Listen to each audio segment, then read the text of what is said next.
Let me show you some of the real beauties of being on the road. Fan started having like a little sputter at low speeds, and that indicates probably clogged, sooted up EGR. That thing's gonna fall off soon, I think, maybe.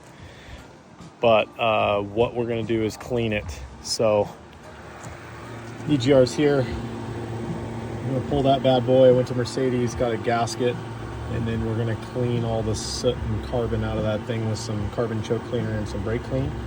Slap it back together and the van will be running great.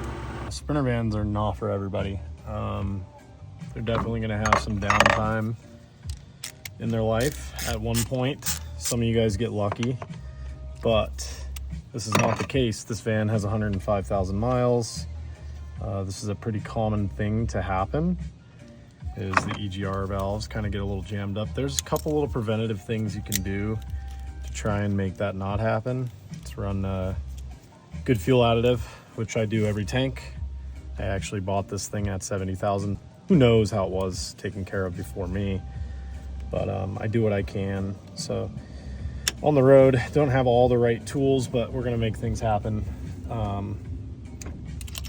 Right now, this is an E10. Let's move this dipstick out of the way so we can get to the EGR. Try not to drop anything because I'm not in my garage with a magnet and all that good stuff. So that just goes like that. We can pivot that out of the way. You can actually pull it all the way off, remove it, put the oil cap in there so nothing falls in. Keep on moving. Okay, next, we're gonna take this electrical plug off here, the top. It's the EGR valve plug. There's a little white clip up here. Should just pull back. Pop that clip back, flathead screwdriver. Careful not to break it. I think that's enough. I'm gonna depress this little clip here, and this should pull right out. Just like that. Get that out of the way. Okay, you might have to move these coolant lines, little clips out of the way. Like I said, I'm working on the road right now, so I just have what I have and I'm making do. Just move that out of the way. That grab. You honestly don't even need to take these hoses off. You can clean the valve while it's on the motor. It's up to you. It's a little more messy. This is actually something you definitely should know how to do if you have a Sprinter.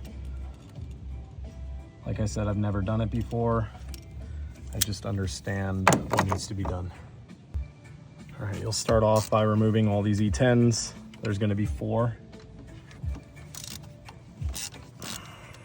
You're gonna want a new gasket, which I went by Mercedes and got a new gasket today.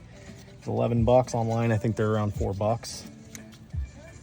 If you're in a pickle, just get one from Mercedes. Make sure you have all the right lengths. I believe they're all the same, but I'll let you know. All the same length. Now, from all the carbon buildup on these things, they're usually pretty caked in and locked in there. I know there is a way of using the bolts to extract it by putting longer bolts in. I believe where these torque screws are. Don't quote me on that.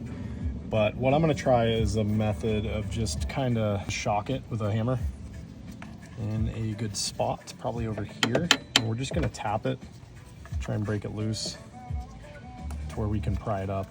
But you don't wanna mess up the mating surface, so be careful. Continuously tap on it, wiggle it at the same time, try and break it free, which we're winning. I'm gonna stick a screwdriver on each side of this. There she is, she's out. So, this here is your EGR valve, and it should not look like that. That's a pretty bad one. That's a pretty bad one. She needs cleaning. I'll probably end up taking these coolant lines off, honestly, to get this thing really clean. Okay, thank you to John for some random Tupperware I just found in your workshop while you're gone. That looks like it's had some chemicals in it, so that is perfect. This EGR is looking real tasty. I'm gonna put that in there, and we're gonna soak this thing down. Okay, after you're done all getting that thing clean, your EGR valve should look like that. Actually, I broke the front of my phone, dropped it in the gravel on my walk over here to film this cleaning, but it's all good. Okay, we're gonna install this EGR valve back in its rightful home. As you guys can see, I made some ghetto little clamps so we didn't lose too much coolant. There's not much you can do from here to clean it. Just gotta make sure that the surface is clean. But look at that. We'll just wipe up some of that carbon. New EGR part number, EGR valve gasket.